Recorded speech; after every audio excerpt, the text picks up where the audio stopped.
पहिला पहिलाको भिडियोमा हामीले जानेको थियौँ हैन छन्दमा गणहरूको कसरी आवश्यकता पर्छ, गणहरू, त्यसपछि लघु गुरु अक्षरहरूको जुन चाहिँ छुट्याउने तरिकाहरू त्यो बारे सिक्यौँ। अब हामी छन्दको तत्त्वहरूपट्टि जाउँ। छन्दको तत्त्वहरूमा मात्रा, पाउँ, श्लोक, यति, गति गरेर यो 5वटा तत्त्वहरू हुन्छन्। मात्रा भन्नाले चाहिँ के हो भन्दाखेरि चाहिँ मात्रा भन्नाले चाहिँ जुन कविता पढ्दा लाग्ने समयलाई मात्रा भनिन्छ। छन्दमा लघु अक्षर पढ्नमा कम समय अनि गुरु अक्षर पढ्नमा धेरै समय लाग्छ, त्यसलाई नै हामी मात्रा भनेर भन्छौँ। अघि नै अघिको भिडियोमा छ त्यो लघुको जुन चाहिँ उच्चारण छ त्यो लघुको उच्चारण चाहिँ कस्तो हुन्छ, छोटो हुन्छ, अनि गुरुको जुन चाहिँ उच्चारण छ त्यो चाहिँ कस्तो हुन्छ, लामो हुन्छ। अर्थात् हर्ष वा दीर्घ, हर्षको उच्चारण कस्तो हुन्छ, छोटो हुन्छ, अनि दीर्घको उच्चारण के हुन्छ, अलिकति लामो हुन्छ। त्यसलाई नै मात्रा भनेर भनिन्छ, हर्ष मार्ग अनि दीर्घ मात्रा हैन। अनि पाउँ भन्नाले चाहिँ के बुझिन्छ त भन्दाखेरि चाहिँ छन्दमा रचित कविताको एक पंक्ति वा हरफलाई चाहिँ पाउँ भनेर भनिन्छ। छन्दमा रचित, छन्दमा जुन चाहिँ कविता रचेको छ, यहाँ कविता लेखिएको छु, मैले लेखेर देखाएको छु। यो कविता चाहिँ के छ भन्दाखेरि चाहिँ एक श्लोक छ यहाँनिर। अनि यो पाउँ भनेको चाहिँ के हो भन्दाखेरि चाहिँ जुन चाहिँ यो एउटा लाइन छ, यहाँदेखिको यहाँसम्मको जुन चाहिँ एउटा लाइन छ, यसलाई चाहिँ पाउँ भनेर भनिन्छ। अनि छ श्लोक। छन्दमा रचित कवितामा 4 पाउको समूहलाई श्लोक भनिन्छ। श्लोक भनेको चाहिँ के हो त भन्दाखेरि चाहिँ जुन चाहिँ यो 4 पाउको एउटा समूह छ, यसलाई चाहिँ के भनिन्छ, श्लोक भनेर भनिन्छ। एउटा लाइनलाई चाहिँ पाउँ भन्छ भने यो 4वटा जुन चाहिँ लाइन छ, यो 4वटा लाइनलाई चाहिँ के भनिन्छ, एक श्लोक भनेर भनिन्छ। अनि यति, गति छ, अर्को छ यति अनि गति। यति भनेको चाहिँ विश्राम, गति भनेको चाहिँ धारा प्रवाह रूपमा चाहिँ त्यसलाई के गरिरहनु, बगिरहनु, कविता भन्दै बगिरहनु। यति भनेको चाहिँ के हो भन्दाखेरि चाहिँ विश्राम गर्नु। छन्दमा रचित कविता वाचन गर्दा ठाउँ ठाउँमा हुने विश्रामलाई चाहिँ यति भन्छ। अनि दुई यतिका बीचको अविच्छिन्न वचनलाई गति, एउटा गति, दुई यति बीचको अविच्छिन्न गति छ एउटा, त्यो गतिलाई चाहिँ के भन्छ, अविच्छिन्न जुन चाहिँ धारा प्रवाह रूपमा बोल्ने जुन चाहिँ गति छ त्यसलाई चाहिँ के भन्छ, गति भनेर भनिन्छ। जस्तै म खाऊँ मै लाऊँ सुख सयल मोज म गरौँ, म बाँचु मै नाचु अरू सब मरुन् दुर्बलहरू भनी दारा दस्ने अबुध सटदेखि छक्क परी चिता खित्का छोडी अभिसित हाँस्यो मरी मरी भनेर यो लेखनाथ पौड्यालको कविता छ। यस्तो प्रकारको छन्द हुन्छ। र छन्दमा लेखेको कविता चाहिँ के हुन्छ भन्दाखेरि चाहिँ मात्रा भन्नाले चाहिँ के बुझिन्छ भन्दाखेरि चाहिँ यहाँनिर जुन चाहिँ अक्षरहरू लेखिएको छ, अक्षरहरूको जुन चाहिँ उच्चारण प्रक्रिया हैन, हर्षलाई हर्ष भएको जुन चाहिँ शब्द छ हैन, छोटो उच्चारण हुन्छ, अनि लामो उच्चारण हुने दीर्घ शब्दहरू चाहिँ अक्षरहरू चाहिँ के हुन्छ, दीर्घ उच्चारण हुन्छ। पाउँ भनेको चाहिँ के हो भन्दाखेरि चाहिँ एक लाइनलाई पाउँ भनेर भन्छ भने श्लोक भनेको चाहिँ 4वटा लाइनको चाहिँ के हुन्छ, एउटा श्लोक हुन्छ। यति भनेको चाहिँ के हो भन्दाखेरि चाहिँ जग्गा जग्गामा लाग्ने विश्रामलाई चाहिँ यति भन्छ। अनि गति भनेको चाहिँ त्यो विश्राम बीचमा अर्को जुन चाहिँ लाइन छ, अर्को लाइनलाई टक्क पक्रेर फेरि सर्रै भन्ने जुन चाहिँ तरिका छ त्यसलाई चाहिँ के भन्छ, गति भनेर भनिन्छ। अब पढौँ हामी छन्दको प्रकार। छन्दलाई वर्गीकरण गरिएको छ 3 भागमा, यसलाई वर्गीकरण गरिएको छ। एकमा छ शास्त्रीय छन्द, अर्को छ लोक छन्द अनि मुक्त छन्द गरेर 3 भागमा वर्गीकरण गरिएको छ। शास्त्रीय छन्द, लोक छन्द, मुक्त छन्द। ल यहाँ छ शास्त्रीय छन्द, लोक छन्द र मुक्त छन्द गरेर 3 भागमा वर्गीकरण गरिएको छ। अब शास्त्रीय छन्द भनेको चाहिँ के हो त भन्दाखेरि चाहिँ छन्द र शास्त्रको नियमलाई अनुसरण गरी लेखिने छन्दलाई चाहिँ शास्त्रीय छन्द भनेर भनिन्छ। अर्थात् जुन चाहिँ संस्कृतमा भएको जुन चाहिँ छन्द शास्त्र छ, त्यो छन्द शास्त्रको आधारमा लेखिने जुन चाहिँ तरिका छ, त्यो पद्धति छ, त्यो पद्धतिलाई अनुसरण गरेर लेखिने जुन चाहिँ कविताहरू छ, त्यो कवितालाई नै हामी के भन्छ, शास्त्रीय छन्दमा लेखेको कविताहरू भनेर भन्छौँ। जस्तै छन्द शास्त्रको नियमलाई अनुसरण गरी लेखिने छन्दलाई शास्त्रीय छन्द भनेर भनिन्छ। जस्तै भानुभक्तको प्राय कविताहरू छ हैन, लेखनाथ पौड्यालको कविताहरू, लक्ष्मीप्रसाद देवकोटाको कविताहरू छन्दशास्त्रको नियमलाई आधार बनाएर लेख्नुभएको कविताहरू छ। अर्को छ वार्णिक छन्द। वार्णिक शास्त्रीय छन्दको पनि मुख्यतः दुई भागमा विभाजित गरिएको छ। शास्त्रीय छन्दलाई पनि के गरेको छ अरे दुई भागमा विभाजित गरिएको छ। शास्त्रीय छन्दलाई केमा भन्दाखेरि चाहिँ वार्णिक छन्द अनि मात्रिक छन्द गरेर दुई भागमा विभाजित गरिएको छ। अब शास्त्रीय छन्दलाई दुई भागमा कस्तो कस्तो प्रकारले विभाजित गरेको छ भन्दाखेरि चाहिँ वर्णको गणना गरिने छन्दलाई चाहिँ वार्णिक छन्द भनिन्छ, जहाँ चाहिँ वर्णको गन्ती हुन्छ। वर्णको भन्दाखेरि चाहिँ जुन चाहिँ व्यञ्जन वर्ण छ हैन, स्वर वर्ण छ, त्यो वर्णको गन्तीको आधारमा चाहिँ के गरिन्छ, छन्दको गठन हुन्छ हैन, छन्दलाई मानिन्छ, त्यसलाई चाहिँ वार्णिक छन्द भनिन्छ। भने मात्रिक छन्द भने चाहिँ मात्राको गणना गरिने छन्द। मात्र स्वर वर्ण व्यञ्जन वर्णसँग व्यञ्जन वर्णसँग स्वर वर्ण कति मात्रा लाग्दैछ, स्वर लाग्दैछ कि व्यञ्जन हर्ष लाग्दैछ कि दीर्घ लाग्दैछ, त्यसको गणनाको आधारमा मात्रिक छन्दको गणना हुन्छ। भनेपछि मात्रिक छन्द मात्राको गणनाको गरिने जुन चाहिँ छन्द छ त्यसलाई चाहिँ मात्रिक छन्द भन्छ। भने वर्णको खालि वर्णको गन्ती गर्ने छन्दलाई चाहिँ वार्णिक छन्द भनेर भनिन्छ। अब अर्को आयो शास्त्रीय छन्दको कुरा सक्यो। अब दुईमा छ लोक छन्द। लोक छन्द भनेको चाहिँ के हो त भन्दाखेरि चाहिँ लोक समाजमा हाम्रो लोक समाज, लोक भनेको चाहिँ संसार हैन, यो लोकमा चाहिँ संसारमा चाहिँ प्रचलित हाम्रो परापुर्खादेखि प्रचलित जुन चाहिँ छन्दहरू छ त्यसलाई चाहिँ लोक छन्द भनेर भनेको छ। अब परापुर्खादेखि लोक कुन चाहिँ छन्दहरू चाहिँ हामीसँग छ त भन्दाखेरि चाहिँ लोक समाजमा प्रचलित छन्दहरूलाई चाहिँ के भनिन्छ, लोक छन्द भनेर भनिन्छ। जस्तै झ्याउरे, सेलो, सबाई हैन, तामाङ सेलो हैन, सबाई सुन सुन पञ्ची हो भने म केही भन्छु भने सबाईको जुन चाहिँ सबाईको धुन छ हैन, झ्याउरेको धुन छ हैन, झ्याउरे मुनामदनको कविताहरू छ। मुनामदन जुन चाहिँ पुस्तक छ त्यो पुस्तक झ्याउरे छन्दमा लेखिएको पुस्तक हो हैन। छेत्रीको छोरो यो पाउँ छुन्छु घिनले छुँदैन, मानिस ठुलो दिलले हुन्छ जातले हुँदैन भनेर त्यसरी त्यस्तो प्रकारले झ्याउरे छन्दहरूको प्रयोग गरेको छ। भनेपछि त्यो चाहिँ लोक छन्द भयो। अब मुक्त छन्द छ, फेरि अर्को 3 नम्बरमा छ मुक्त छन्द।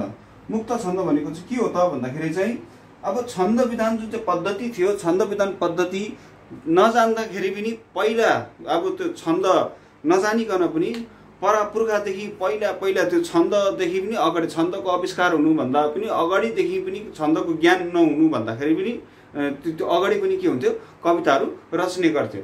अनि त्यतिखेरको जुन चाहिँ छन्दको ज्ञान नभएको जुन चाहिँ कविताहरू थियो हैन, त्यो कविताहरू चाहिँ कस्तो थियो भन्दाखेरि चाहिँ छन्दहीन रचना थियो। छन्दहीन भनेको चाहिँ छन्दमा थिएन त्यो कविताहरू, छन्दमा थिएन। अनि पहिलेदेखि प्रचलित त्यो छन्दहीन रचना भएको कुन चाहिँ कविताहरू छ त्यसलाई चाहिँ मुक्त छन्द भनेर भनिएको छ।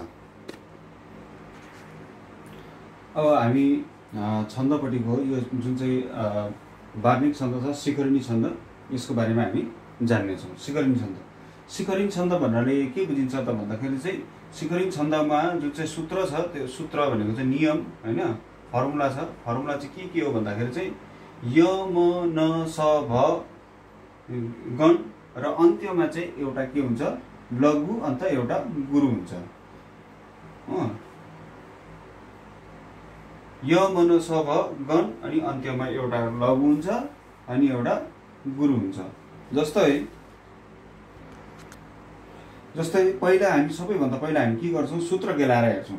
सूत्र केलाउँदाखेरि यगन, मगन, तगन, रगन, जगन, भगन, नगन अनि सगन छ यहाँनिर। यो चाहिँ सूत्र हो। यो सूत्र चाहिँ पहिला निकालिहाल्नुपर्छ। यबाट यगनको के छ, यो 3वटा अक्षरहरू हेर्नुपर्छ हामीले। पहिला यगनमा लघु मा गुरु हुन्छ, ता गुरु। अब मामा मगनमा के छ, म आकार के हो, गुरु, त आकार गुरु, र आकार पनि गुरु। अनि तगनमा के छ, ता गुरु, रा गुरु, ज लघु। रगनमा के छ, रा गुरु, ज लघु, भ भा गुरु। जगनमा के छ, लघु, भगन भ आकार भा गुरु अनि न लघु। अब भगनमा के भेट्छ, गुरु लघु लघु यानि न र समा दुईमा मात्रा छैन, गुरु लघु लघु भेट्छ। अब नगनमा के छ, नमा पनि मात्रा छैन, समा पनि मात्रा छैन, यमा पनि मात्रा छैन भनेपछि सबै के हुन्छ, लघु हुन्छ। अनि सगनमा चाहिँ लघु हुन्छ, यहाँ माथि पनि लघु हुन्छ, अनि पछि के हुन्छ, गुरु हुन्छ। यस्तो प्रकारले चाहिँ यो सूत्रलाई निकाल्न सकिन्छ। अनि सूत्र निकालेपछि चाहिँ हामीले के गर्नुपर्छ भन्दाखेरि चाहिँ य म न स भ गण र अन्त्यमा एक लघु र एक गुरु हुन्छ। यहाँनिर अहिले छुटाउँदाखेरि हामीले टक्क भेट्छ यहाँनिर। अनि गुरु हुन्छ भएको 17 अक्षरको एक पाउ र 4 पाउको एक श्लोक हुने छन्दलाई चाहिँ शिखरिणी छन्द भनिन्छ। यसमा प्रत्येक पाउको 6औं र 11औं अक्षरमा यति वा विश्राम हुन्छ। अर्थात् अब हेरौँ, यहाँनिर पहिला सूत्र निकालेर हेरिहालौँ हैन। यो लघु हो, यो गुरु हैन। यो मै म ऐकर छ, ऐकर भएकोले गर्दाखेरि यो गुरु हुन्छ। ल आकर छ, ल आकर पनि गुरु हुन्छ। बडौकर छ, बडौकर पनि के हुन्छ, गुरु हुन्छ। सुख छ, सुखमा के हुन्छ, यहाँनिर लघु हुन्छ, यहाँ पनि लघु हुन्छ। स य ल सबै लघु हुन्छ। वा गुरु, मोज गुरु, लघु लघु लघु अनि गुरु गरेर छ। अब यहाँनिर छुट्याएर हेरौँ, जस्तै यगन, यगनमा के छ, लघु गुरु गुरु, लघु गुरु गुरु। अनि मगन, मगनमा के छ, सबै गुरु गुरु गुरु छ, गुरु गुरु गुरु। अनि नगनमा के छ, नगनमा लघु लघु लघु, लघु लघु लघु। अनि अब अर्को के छ, सगन आयो, सगनमा लघु लघु गुरु, लघु लघु गुरु। अनि आयो फेरि भगन, भगनमा के छ, गुरु लघु लघु, गुरु लघु लघु। अनि अन्त्यमा के भनेको छ, एउटा लघु हुन्छ अनि एउटा गुरु हुन्छ, एउटा लघु हुन्छ अनि एउटा गुरु हुन्छ। यस्तो प्रकारले चाहिँ के गरिन्छ, छन्द छुट्याइन्छ। अर्थात् अब अर्को जुन चाहिँ उदाहरण छ हैन, परिचय छ, त्यो परिचयले के भन्दैछ भन्दाखेरि चाहिँ 17 अक्षरको एक पाउ हुन्छ। 1 2 3 4 5 6 7 8 9 10 11 12 13 14 15 16 17 17 अक्षरको चाहिँ कति के भयो, एक पाउ भयो। अनि 4 पाउको एक श्लोक हुन्छ, 4 पाउको एक श्लोक छ यहाँनिर हुने छन्दलाई चाहिँ शिखरिणी छन्द भनिन्छ। यसमा प्रत्येक पाउको 6औं र 11औं अक्षरमा यति वा विश्राम हुन्छ। 1 2 3 4 5 6 6औंमा यति हुन्छ, विश्राम हुन्छ, अनि वा विश्राम हुन्छ। यति यति यति भनेको चाहिँ यहाँबाट चाहिँ जुन चाहिँ म खाऊ मै लाऊ, म सुख सयल वा मौज म गरौँ भनेर चाहिँ यसो पढिरहन्छ हैन। अन्त यति हुन्छ, यति वा विश्राम हुन्छ। यहाँनिर यति वा विश्राम प्रत्येक 6औं अनि 11 अक्षर, 1 2 3 4 5 6 6औं अक्षर, 6 7 8 9 10 11 अक्षरमा यहाँनिर के छ, विश्राम। सुख सयल वा मौज म गरौँ भनेर यस्तो प्रकारले छुट्टिन्छ। यसको प्रत्येक पाउको 6औं र 11 अक्षरमा विश्राम हुन्छ। अर्थात् यो हेर्दाखेरि जुन प्रकारले तिमीहरूलाई यहाँनिर छन्द सूत्र अनुसार छन्द काटेर देखाएको छ, यही पाराले तिमीहरूले छन्द काटेर इक्जाममा देखायो भने तिमीहरूको 100% मार्क्स चाहिँ तिमीहरूले यहाँबाट स्कोर गर्न सक्छौ। यस्तो प्रकारले हुन्छ। अन्त छन्द अब यो याद गर्नुपर्ने चाहिँ के छ भन्दाखेरि शिखरिणी छन्दमा के याद गर्नुपर्छ, यमन स भ गण र अन्त्यमा एक लघु एक गुरु, यो चिज चाहिँ याद गर्नुपर्छ। अनि उदाहरण चाहिँ याद गर्नुपर्छ। यो उदाहरण र यो यमन स भ गण र लघु र एक गुरु यो याद गर्यो भने चाहिँ के हुन्छ, निकाल्न सकिन्छ। र तिमीहरूलाई जुन चाहिँ काम छ, यो त्यो काम चाहिँ के हो भन्दाखेरि चाहिँ यो जुन चाहिँ 3वटा पंक्ति छ, 3वटा पाउ छ, यो 3वटा पाउको यसरी नै छन्द काटेर यहाँनिर गरेर हेर्नु, प्र्याक्टिस गर्नु, यो ठक्क मिलिहाल्छ यो। र त्यस्तै गरेर तिमीहरूको यहाँनिर शार्दूल विकृति छन्द छ। यो शार्दूल विकृति छन्द पनि त्यस्तै प्रकारको छन्द हो। म स जस तत अन्त्यमा गुरु छ भने के हुन्छ, शार्दूल विकृति छन्द हुन्छ। जस्तै मिठो लाग्छ मलाई त प्रिय कथा प्राचीन संसारको, हाम्रो भारतवर्ष उदयको हेम प्रभासारको, जाडामा पनि कोइली कुसुमको वासनाहरू सम्झँदै फर्केलान् दिन फेरि उत्तर भनी बस्छे अकेली रुँदै भनेर लक्ष्मीप्रसाद देवकोटाको जुन चाहिँ कविता छ, यो कवितालाई पनि तिमीहरूले अहिले जुन प्रकारले शिखरिन छन्द मैले काटेर देखाएँ त्यस्तै प्रकारले यो काटेर हेर टक्क मिल्छ। यहाँको माथिको जुन चाहिँ परिभाषा छ यो परिभाषालाई पनि के गर राम्रोसँगले हेर। शिखरिन छन्दको जुन चाहिँ परिभाषा छ त्यही परिभाषाको आधारमा चाहिँ के गर्नु शार्दूल विकृति छन्द पनि पढ्नु, श्रगधारा पढ्नु, त्यस्तै हुन्छ, त्यस्तै प्रकारको हुन्छ। त्यसमा कुनै उयो फेरबदल हुँदैन हैन, त्यस्तै प्रकारको हुन्छ। पाउँ हुन्छ, श्लोक हुन्छ, 4 पाउको एक श्लोक हुन्छ हैन। तर जुन चाहिँ छन्द जुन चाहिँ सूत्र हुन्छ त्यो सूत्र मात्रै भिन्दै भिन्नै हुन्छ। जस्तै म र भ न य यु गण भएका अक्षरहरू भएको चाहिँ 21 अक्षर भएको चाहिँ श्रगधारा छन्द हुन्छ हैन। शार्दूल विकृतिमा के हुन्छ म स ज स त त म स ज स त त गुरु भएको जुन चाहिँ सूत्र भएको छन्द छ त्यसलाई चाहिँ शार्दूल विकृति छन्द भन्छ। अनि त्यस्तै प्रकारको परिभाषा हुन्छ। 4 पाउको एक श्लोक हुन्छ हैन। यति गति कतिवटा अक्षरमा यति गति हुन्छ त्यहाँनिर सबै छुट्याएर देखाएको हुन्छ। त्यसको आधारमा चाहिँ तिमीहरूले यो छन्दहरूलाई सबै छन्दहरूलाई अनुष्टुप छन्द भयो, उपेन्द्र वज्र छन्द भयो, स्वागत छन्द भयो, मानिनी छन्द भयो तिमीहरूले बनाएर देख्न सक्छौ। कुन चाहिँ बुझ्दैन त्यो छन्दको विषयमा मलाई प्रश्न गर्नु, म प्रश्न फेरि यसरी नै बोर्डमा बनाएर म देखाइदिन्छु।